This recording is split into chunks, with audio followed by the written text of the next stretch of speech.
This is the late Alfred Hitchcock, coming to you through the medium of radio. I use the word medium in its blithe spirit sense, since those Radio 7 boffins have devised a way of harnessing residual vibrations in the ether to channel the talents of the deceased. Do listen out for 2 exciting cookery shows presented by the mortally challenged.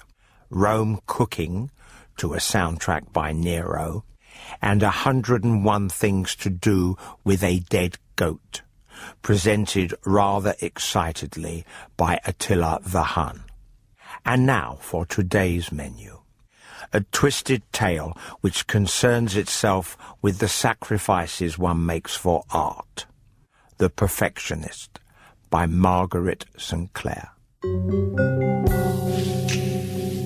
I had nightmares about it for several years afterward. It began when I went to live with Aunt Muriel in 1933.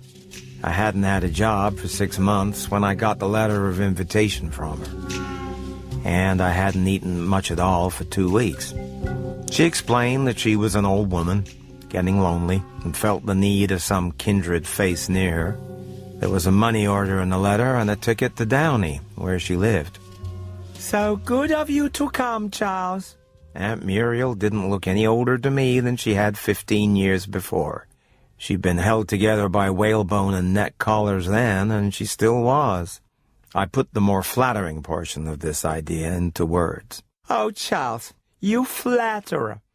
It developed that I was expected to make myself useful in small ways, like walking the dog, an unpleasant Pomeranian named Teddy, and taking letters to the mailbox. This was perfectly all right with me. Picking Teddy up off of the floor, she launched out in an account of what she called her hobby. In the last year or so, she'd taken up drawing, and it had become almost an obsession. They were all of the same subject: 4 apples in a low china bowl. Aunt Muriel had erased and rearranged until the surface of the paper was gritty and miserable. "I couldn't bear to stop until they were perfect. I had the biggest difficulty. The apples kept withering. It wasn't until Amy, the maid, thought of dipping them in melted wax that they lasted long enough." Good idea. Yes, wasn't it? But Charles, I've gotten rather tired of apples lately. I've been thinking that little tree out on the lawn would make a good subject. I believe I'll try it this afternoon while you take Teddy for a little walk. I carried the stool, the easel, the box of pencils, and the paper out into the garden for her. Then, though I'd much rather have had an after-luncheon nap upstairs, I snapped the lead on Teddy's objectionable little collar and started out for a survey of the town of Downey.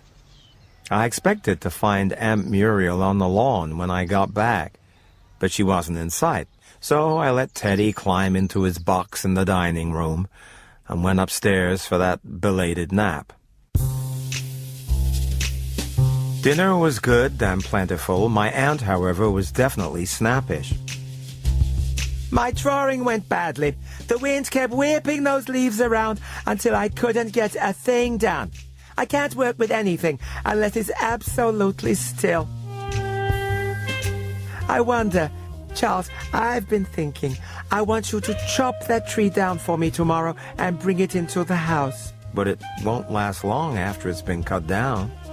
"Oh, Amy is wonderful with flowers. She puts aspirin and sugar in the water, and they last forever." Immediately after breakfast next morning, Aunt Muriel led me to the tool shed in the rear of the house and gave me a rusty hatchet. Feeling like a murderer, I severed the little sapling from its trunk with a couple of chops, and then carried it into the house. I spent the next 3 days working in the garden. I've always liked gardening. On Friday morning at breakfast, I found a $5 bill folded up in my napkin. I raised my eyebrows towards Aunt Muriel. She nodded. Yes, it was for me. It really was extraordinarily decent of her to provide me with cigarette money, and I resolved to go shopping for a little present for her that afternoon. I found the resources of Downey were limited. After hesitating between a china fawn and a bowl of fan-tailed goldfish, I decided that the goldfish had more verve. Aunt Muriel seemed genuinely delighted with the fish. She ended by installing the bowl on the little stand beside her easel. About the middle of my second week with Aunt Muriel, the peach tree withered beyond any hope. The next day, she flitted restlessly through the house looking for something to draw. I noticed when I went into lunch that she kept watching the goldfish bowl speculatively. That night, she led me to the kitchen with an air of mysterious triumph. I was a little nervous about it, but really it came out ever so well. She opened the refrigerator and pulled out the goldfish bowl. I knew the fish would never hold still, and yet I was just aching to draw them. So I just turned the cold control way down and put the bowl in and came back in a couple of hours, and it was frozen solid. And now I'll be able to draw them without any trouble. Isn't it wonderful? I went upstairs as soon as I decently could. The incident left an unpleasant taste in my mouth. The next morning, I went down to breakfast. After the meal was over, Aunt Muriel got the bowl out of the refrigerator and set to work. I went out in the shed and messed around with the spray gun for a while. Looking up at the scaling side of the house, I had an idea. Why not repaint it? The work proceeded slowly. Spring drifted imperceptibly into early summer, and I was still painting the house, and Aunt Muriel was still drawing the goldfish, both of us increasingly absorbed in our tasks. I was having a pretty good time. I got the painting on the house done the day before Aunt Muriel decided she had exhausted the goldfish. I felt like celebrating. Aunt Muriel handed me the last of the goldfish studies at dinner the next day, and I went over the entire group with her. Charles, I've been wondering, do you suppose Teddy would be a good subject for me next? I looked down at the little animal where he was lying in her lap and said, yes, I thought he would, but would he hold still long enough? I don't know. I'll have to try to think of something. The next day, my aunt told me to take Teddy for a walk and to get him thoroughly tired out. She was going to feed him when I got back, and she hoped that the exercise plus the food might make him comatose enough to serve as a model. Teddy and I assessed every lamppost in Downey at least twice, and if he wasn't tired out when I brought him back, he should have been. My aunt led him to the pantry where his food dish was waiting. Teddy ate like a little pig. When he'd finished, he lay down on the floor with a resolute air. He was snoring before I left the room. We had lunch late that day, so Aunt Muriel would be able to take full advantage of Teddy's lethargy. I was hungry, and Amy had prepared a really snazzy meal. As a result, it wasn't until I'd finished with the fresh peach mousse that I paid much attention to my aunt. Then I saw she was looking distracted and morose. Didn't the drawing go well this morning, Aunt Muriel? No, Charles, it did not. Teddy kept twitching and jumping and panting in his sleep until, well, it was quite impossible. I think, Charles, I'll go into town this afternoon, buy a few little things for Teddy. For a moment, something cold slid up and down my spine. She came up to my room just before dinner and showed me what she'd bought for Teddy. There was a bright red collar with a little bell and a box of some weird confection called Dog Treat. She put the collar on Teddy while I watched, and then gave him 2 of the dark brown lozenges out of the Dog Treat box. He ate them with a flurry of little growls and seemed to relish them. Sunday morning, I found Aunt Muriel standing in the hallway, having what looked like a fit. It's Teddy! Oh, Charles, he's dead! He was awfully sick, so I called the doctor, but when he got here, poor little Teddy was gone. Somebody must have poisoned him. Dr. Jones took poor little Teddy away in a bag. He's going to take him to a man he knows and have him stuffed. Stuffed? I felt sweat break out along my shoulder blades. It's such a comfort to me anyway to think that he did enjoy his last day on Earth. After a while, I got calm enough so I could go to my room. My heart was beating hard and quick. The next day was muggy and overcast. I decided to give the oriental cherries a light going over with the pruning shears, and when I'd finished, I went into the shed for some linseed oil and Bordeaux to mix a poultice for their wounds. Reaching for the can, an unfamiliar gleam in the corner behind it caught my eyes. It was a can of arsenate of lead, and about 1/4 of an inch of the poison was gone. Well, I got over it. 2 or 3 days later, when Teddy came back from the taxidermist's, I'd pushed the whole thing to the back of my mind.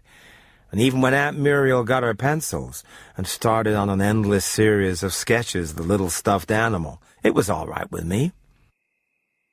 One hot night toward the end of August, my aunt got out the packet of drawings she'd made of Teddy, and I went over them with her. I think I'll try a few more, and then, well, I must get something else. The subject made me uneasy somehow. Charles, you've made an old woman very happy. Would you like it, Charles, if I were to advance you the money to set up a little nursery business here in Downey? The old darling, a business of my own. She was better than a fairy godmother. When I went upstairs to bed, I was feeling so elated I didn't think I could ever get to bed. I corked off almost as soon as my head hit the pillow. I woke about 3 in the morning, my mind filled with an unalterable conviction. Aunt Muriel was going to kill me. Lovingly, regretfully, she was going to put poison in my food or in my drink. Lovingly, regretfully, she was going to watch my agonies. And after I was dead, she'd give me to the best mortician in Downey to embalm. A week later, after drawing me for 18 hours daily, she consigned me to the earth, still regretfully, but with her regret a little alleviated by the knowledge that my last days on earth had been happy ones. The nursery business was, you see, to be the equivalent, for me, of Teddy's red collar and chocolate-flavored bone. I dressed, threw things into my suitcase, and I caught the 5:30 train for the city. I never heard from Aunt Muriel again. But there's one thing I'd give a good deal to know. What did Aunt Muriel draw next? How refreshing to encounter someone who took her art so deadly seriously. I wish you could see me here, in my paint-spattered smock and jaunty beret, palette in one hand and dry martini in the other, as I size up my life model here in the Bates Motel. Mrs. Bates is the perfect model, and always keeps dead still. Or should that be still dead? Good night, and pleasant dreams. The Late Alfred Hitchcock Presents is presented by the late Alfred Hitchcock with the help of the actor Michael Roberts. It is produced by Frank Sterling at Unique for Radio 7.